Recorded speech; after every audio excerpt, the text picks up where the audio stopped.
Hi everyone, welcome to Story with Shorts with Deeps. Today I want to talk to you about the resignation of Justin Trudeau, the Canadian Prime Minister who ruled them for 10 years. In fact, during his tenure, the country was totally in a disaster.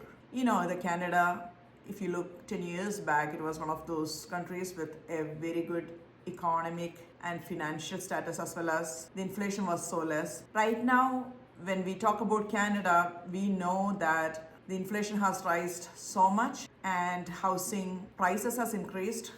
There is job problems and there is a lot of racism, and even the Canadians cannot properly live there. I feel bad for them, but yet this resignation serves as a big mark, a pivotal moment in Canadian politics, and its impact on the country's future will depend on several factors. In fact, we want to know what this can really bring, the positive benefits, or what are the pros and cons of this resignation of Justin Trudeau. The first and foremost thing will happen right now, or may happen, is the Liberal Party should and must select a new leader capable of addressing public discontent.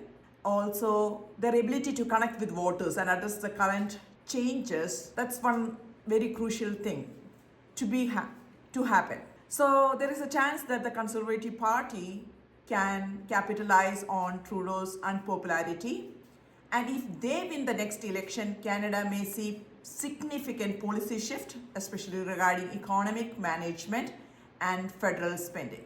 The third one is the economic implication. The policy changes after the resignation of Trudeau may lead to shifts in policies affecting housing, inflation, and taxation, which is much needed. Actually, we all know that the inflation is way too high, and depending on but it all depends on which party will takes power. And also it can influence the investor sentiment if it is in the direct direction, even though there is a political uncertainty now.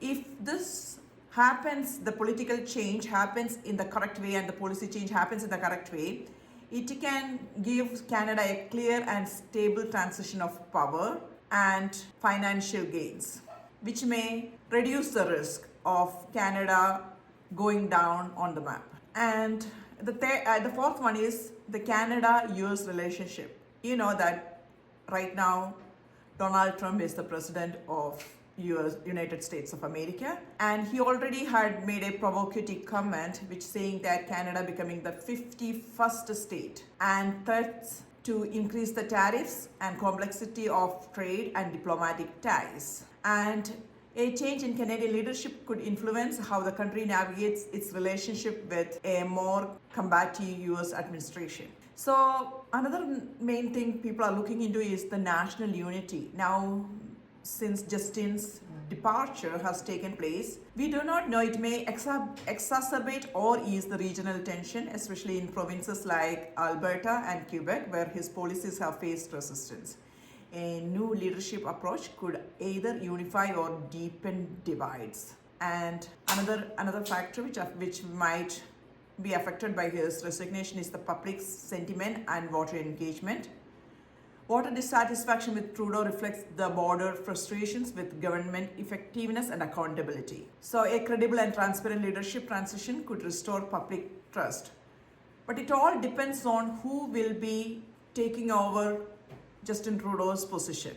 Actually, they have to find a leader who is very much liked by the Canadian people, whom Canadian people can trust. Because already Canada is heating up because there is a lot of immigrants, as you know, has changed the country's designation or destiny to a different pace. This has also affected the global reputation of Canada, particularly in progressive issues like climate change and human rights. So his resignation might affect this image, and depending on the next leader's stance on this topic. I hope Canada will be able to find a true leader which will help them in developing the economy and national unity, and also improving the foreign relationship. And that's all for today. Thank you.